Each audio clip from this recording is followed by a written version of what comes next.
अपनी पूरी ज़िंदगी, अपनी पूरी जान लगा दी, यहाँ तक कि खून तक बहाया, मुझे लगता है कि वही हमारे असली लीडर्स हैं। और हम कैंडिडेट के साथ हैं, शिफा उर रहमान के साथ हैं। हम मजलिस का बहुत बहुत शुक्रिया करते हैं और मजलूमों का आवाज़ उठाने के लिए जब जब ज़रूरत पड़ेगी मैं तब तब सड़कों पे इंशाल्लाह उतरूँगी। और भी पार्टी से टिकट मांगा गया था, क्यों उन्होंने टिकट नहीं दिया? माइनॉरिटीज़ को उन्होंने एक्सक्लूड कर दिया, साइडलाइन कर दिया, चाहे वो मुस्लिम माइनॉरिटी हो, क्रिश्चियन माइनॉरिटी हो, दलित बहुजन समाज हो, हर माइनॉरिटी को उन लोगों ने आइसोलेट कर दिया। बांग्लादेशी रेफ्यूजीज़ की बात करते हुए बीजेपी ने जो कोरोना जिहाद का एक बेबुनियाद और गलत और घिनौना नैरेटिव चलाया, उसमें आम आदमी पार्टी ने उनका साथ। 70-75 सालों से मुसलमान इसी राजनीति से हम लोग चले जा रहे हैं। बीजेपी आ जाएगी, इसको मत वोट दो, बीजेपी आ जाएगी, उसको वोट दे दो। तो बीजेपी तो आ चुकी है, यूएपीए लगता है आप पे। तो क्या आपको उम्मीद है कि अमानतुल्लाह खान, अरीबा बहन या आसिम मोहम्मद खान या फिर आतिशी या फिर अरविंद केजरीवाल जी आपके साथ आएंगे? दिल्ली विधानसभा की वो लड़ाई जो अब आन की लड़ाई बन चुकी है, या फिर ये कहें बकौल ओखला के कुछ लोगों के कि अब इंसाफ की लड़ाई बन चुकी है। उस लड़ाई में एक चेहरा ऐसा नजर आया जो आपके टेलीविजन स्क्रीन पर कई साल तक आपको दिखाई देता रहा, और वो चेहरा अब मेरे साथ में है। जरगर नाम आपने सुना होगा, पूरा नाम मैं उन्हीं की ज़बान से आपको सुनवाना चाहता हूँ। MIM की कैंडिडेट शिफा उर रहमान, जिनको दिल्ली दंगों का आरोपी बनाकर जेल में हैं वो इस वक्त, उनको टिकट MIM ने दिया और ओखला में वहाँ पर जनसभा चल रही है।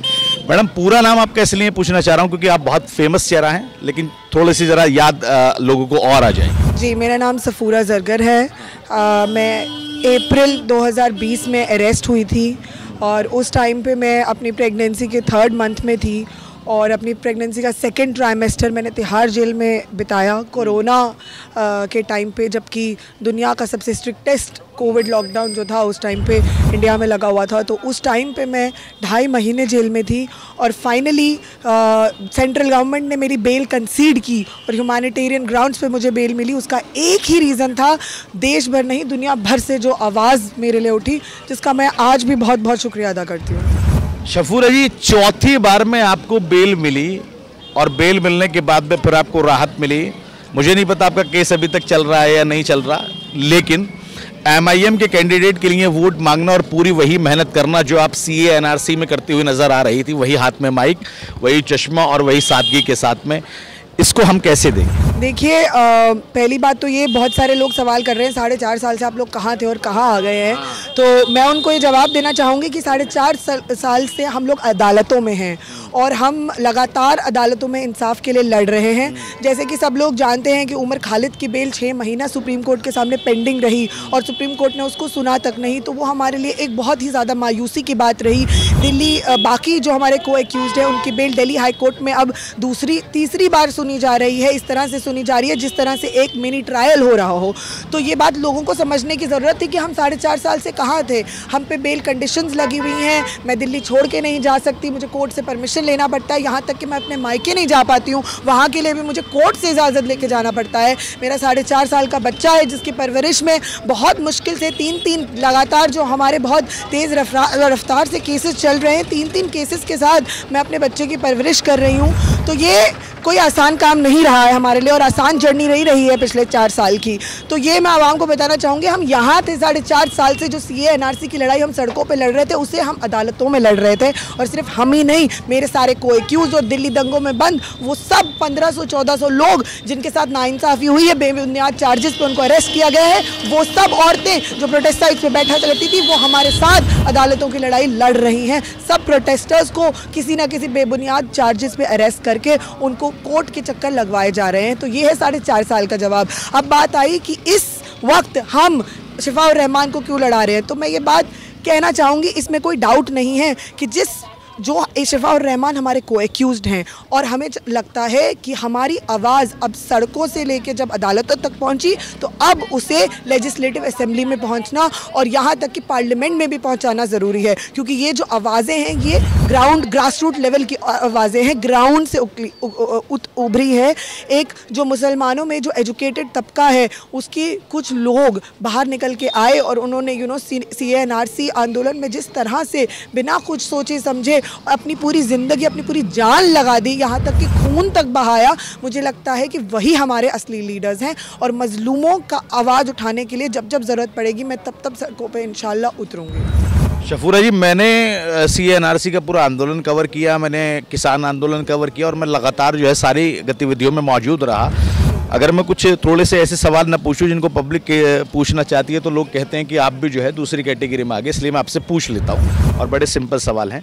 क्या आपने MIM ज्वाइन कर ली है? पहला सवाल। और इसी में जोड़ के आपको बताता हूं, जितने भी आपके को एक्यूज्ड हैं, उमर खालिद की आपने बात की, शफाउर रहमान साहब की बात की, और भी एक लिस्ट है। क्या CA/NRC में प्रोटेस्ट करने वाले तमाम वो लीडर जो आपकी तरह, लीडर मैं इसलिए कह रहा हूँ, और वो पूरा तबका, वो अब MIM के साथ में खड़े हुए हैं? देखिए, मैं ये बात दोबारा से दोहराना चाहूँगी कि हम मूवमेंट के साथ हैं और हम कैंडिडेट के साथ हैं, शफाउर रहमान के साथ हैं। हम मजलिस का बहुत बहुत शुक्रिया करते हैं कि उन्होंने हम लोगों को शफाउर रहमान को टिकट दिया, अपना समर्थन दिया हर स्टेज से। शफाउर रहमान के सिर्फ शफाउर रहमान बल्कि जो भी रॉन्गफुली इनकारसरेटेड हैं दिल्ली दंगों में, उन सब के साथ जो जिस तरह की ज़्यादती की गई है, UAPA के चार्जेस लिखा दिए जस्ट बिकॉज हम लोग सरकार के खिलाफ बोल रहे थे, एक कानून के खिलाफ बोल रहे थे, तो हम उनका साथ दिया, ओपनली हम उनके साथ हैं। ये बात हमें समझनी होगी कि और भी पार्टी से टिकट मांगा गया था, क्यों उन्होंने टिकट नहीं दिया। तो ये बात मैं फिर से जाहिर करना चाहूँगी कि मैंने MIM ऑफिशियली ज्वाइन नहीं करी है, मगर क्योंकि वो लोग शफाउर रहमान की आवाज़ को बुलंद कर रहे हैं, मूवमेंट को बुलंद कर रहे हैं, तो हम इस इलेक्शन में उनका साथ दे रहे हैं। एक छोटा सा सवाल और कर लेता हूँ, क्योंकि आप अच्छा बोल रही हैं। अरविंद केजरीवाल को लेकर आप क्या सोचती हैं? पिछले दिनों में अरविंद केजरीवाल को लेकर ये कहा गया कि जिसने मरकज़ के ऊपर सवाल उठाए, जिसने कोरोना काल में मरकज़ के कोरोना से ग्रसित लोगों को संख्या अलग बताई, दिल्ली की अलग बताई, उसी केजरीवाल की पार्टी से अमानतुल्लाह खां, वो भी मुस्लिम हैं, वो भी यहाँ पर मैदान में। आप क्या सोचती हैं दोनों को लेकर? क्योंकि वादा तो वो भी कर रहे हैं और अमानत ने साफ तौर पर कहा है कि वोट कटवा पार्टी असदुद्दीन ओवैसी अब ओखला में भी आ चुकी है, अगर वोट कटे तो BJP आ जाएगी, ये साफ बोल। देखिए, सबसे पहली बात रही अरविंद केजरीवाल जी की, तो ऑब्वियसली आपको याद होगा आम आदमी पार्टी भी मूवमेंट से निकली थी और उस टाइम पे मूवमेंट के लोग उनके साथ जुड़े थे, जो भी प्रोग्रेसिव लोग, सिविल सोसाइटी, सब लोग उनके साथ जुड़े हुए थे। पर जिस तरह से उनका परफॉर्मेंस रहा है पिछले 10 साल में, माइनॉरिटीज़ को उन्होंने एक्सक्लूड कर दिया, साइडलाइन कर दिया, चाहे वो मुस्लिम माइनॉरिटी हो, क्रिश्चियन माइनॉरिटी हो, दलित बहुजन समाज हो, हर माइनॉरिटी को उन लोगों ने आइसोलेट कर दिया। उनका अब उनका जब मैं उनको टीवी पे देखती हूँ तो मैं उनको दिखती हूँ बांग्लादेशी रेफ्यूजीज़ की बात करते हुए। BJP ने जो कोरोना जिहाद का एक बेबुनियाद और गलत और घिनौना नैरेटिव चलाया, उसमें आम आदमी पार्टी ने उनका साथ। यानी आप ये कह रही हैं केजरीवाल मुस्लिम विरोधी हैं? देखिए, मैं ये कहना चाह रही हूँ कि BJP की जो मुस्लिम विरोधी राजनीति है, उसमें उन लोगों ने जो हमें उनसे उम्मीद थी उस तरह से उन लोगों ने परफॉर्म नहीं किया। तो ये हमारी एक निराशा रही है आम आदमी पार्टी से, और वो मैं ओपनली कहती आ रही हूँ, बहुत सालों से कहती आ रही हूँ। अच्छा, अगर 3 मुस्लिम एक सीट पे लड़ेंगे और एक BJP का कैंडिडेट यहाँ पर आएगा, वो भी उस सीट की, मैं मुस्लिम का जिक्र इसलिए कर रहा हूँ क्योंकि मुस्लिम बाहुल्य सीट है, अगर यहाँ पर आ जाए तो नुकसान तो पूरा दिखाई दे रहा है, लेकिन किसको होगा? देखिए, ये जो डर की और खौफ की राजनीति है, 70-75 सालों से मुसलमान इसी राजनीति से हम लोग चले जा रहे हैं। BJP आ जाएगी, इसको मत वोट दो, BJP आ जाएगी, उसको वोट दे दो। तो BJP तो आ चुकी है, पिछले 10 साल से BJP है, तो हमारे वोट को क्या सिर्फ एक वोट बैंक बन के रहना है, ये मुसलमानों को अब तय करना होगा।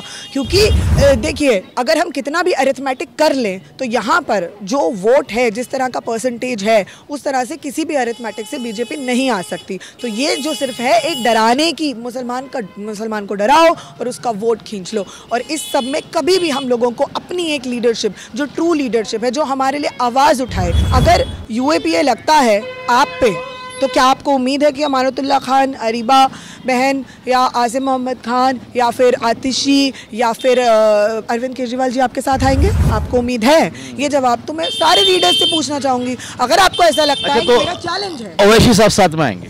देखिए, ओवैसी साहब ने सबसे पहले CA का बिल फाड़ा था पार्लियामेंट में, उसके बाद पार्लियामेंट में उन्होंने उमर खालिद के लिए, जो भी लोग दिल्ली दंगा में एक्यूज्ड हैं और जेल में हैं, बेबुनियाद चार्जेस पे जेल में हैं, उनके लिए उन्होंने आवाज़ उठाई, एटलीस्ट उन्होंने आवाज़ उठाई। बहुत बार हम देखते हैं कि बहुत ज़्यादा मुस्लिम विरोधी इंसिडेंट्स होते हैं, बट उसमें भी मुसलमानों का नाम तक नहीं लिया जाता। तो किस चीज़ का खौफ है ये? आप हम लोगों को BJP से डरा रहे हैं, बट आपसे मैं पूछती हूँ कि आप किस इंसान से डरे हुए हैं, किस चीज़ से डरे हुए हैं कि आप हम लोगों के साथ खुल के साथ तक नहीं आ सकते? हम वो लोग हैं जिन्होंने आईन बचाने की लड़ाई लड़ी, जिन्होंने देश बचाने की लड़ाई लड़ी। इस देश को जो लोग बांटना चाहते थे, सीए कानून जो है वो बंटवारा करने का कानून है, एनआरसी का जो कानून है वो बंटवारा करने का कानून है, उस कानून को हम रोकना चाहते थे। वो एक काला कानून है, वो देश के हित में कानून नहीं है, उसको रोकने के लिए हमने लड़ाई लड़ी। तो इसमें आप लोगों को शर्म क्यों आ रही है कि जो कॉन्स्टिट्यूशनल विद इन लीगली एक लड़ाई लड़ी गई उसमें भी आप साथ नहीं आ पा रहे हैं? किसी ने सीए एनआरसी के सपोर्टर्स के लिए नहीं बोला, ये बात फैक्ट है। आखिरी सवाल, टाइम ज़्यादा ले लिया आपका, बहुत छोटा सवाल। यूसीसी लागू कर दिया गया है उत्तराखंड के अंदर, और दूसरा ओखला की आवाम किस बुनियाद पर वोट शफवा साहब को दे? देखिए, मैं ओखला की आवाम किस बुनियाद पे दे वोट, तो मैं ये कहना चाहूँगी कि बिजली, पानी, सड़क, ठीक है, हवा, ये तो हमारे मुद्दे हैं ही हैं और रहेंगे आगे भी। और जब हम इन मुद्दों की, और कोई कहता है कि मैं सड़क बनवा दूंगा, तो वो कोई एहसान नहीं कर रहा है, ये उसका काम है। यही एमएलए की जिम्मेदारी होती है, विधायक की जिम्मेदारी यही होती है कि वो सड़कें बनवाए, बिजली सही से आए, पानी सही हर घर में पहुँचे और हवा साफ़ हो जाए। बात इस टाइम पे वो है कि आगे बहुत मुश्किल लड़ाइयाँ हमारी तरफ बढ़ रही हैं। हम सिर्फ, मैं कहूँगी, सिर्फ मुसलमानों की तरफ नहीं बढ़ रही हैं, इस देश की तरफ बढ़ रही हैं। इस देश के जो एकता पसंद लोग हैं, जो मोहब्बत पसंद लोग हैं, जो आइन पसंद लोग हैं, जो जमहूरियत पसंद लोग हैं, उन सब की तरफ बढ़ रही हैं। तो उन लड़ाइयों का मुकाबला करने के लिए हम लोगों को ऐसी लीडरशिप चाहिए जो फरार ना हो जाए, बल्कि जब ज़रूरत पड़े तो फ्रंट लाइन से लीड करके हमें इंसाफ दिलाए और हमारी आवाज़ को बुलंद करे। यूसीसी का भी मैंने पूछा, यूसीसी लेके आए हैं? जी, यूसीसी लेके आए हैं, बहुत ही गलत बात है, हम उसका बिल्कुल समर्थन नहीं करते हैं। चलिए, बहुत शुक्रिया, बहुत टाइम ले लिया आपका, बहुत बहुत शुक्रिया आपका। शफूरा जरदत थे हमारे साथ में, एमआईएम पार्टी से जो कैंडिडेट हैं शफाउर रहमान साहब, उनकी वाइफ यहाँ पर कैंपेनिंग कर रही हैं और उसी का हिस्सा जो है शफूरा जरगर जो है वो बनी हुई हैं। वही लेडी हैं जिनको तिहाड़ में जो है डाला गया था, जिनकी प्रेगनेंसी का टाइम था और उस वक्त पे इनको जो अरेस्ट किया गया था। सीएए एनआरसी के विरोध जब ये कर रही थी तब इनको गिरफ्तार किया गया था। अब एमआईएम की पार्टी के कैंडिडेट के साथ में यहाँ पर वोट मांगती हुई नजर आ रही हैं। देखना होगा कि ओखला का मुस्तकबिल किस तरफ जाता है, क्योंकि अब ओखला की लड़ाई पेचीदा बन गई है और पेचीदा के साथ साथ कंफ्यूजिंग बन गई है कि आखिर ओखला के जो वोटर्स है वो किसको वोट देंगे। ये बड़ी चुनौती के रूप में अब देखा जा रहा है। ओखला से नावनोडा के लिए अफी हिंदुस्तानी।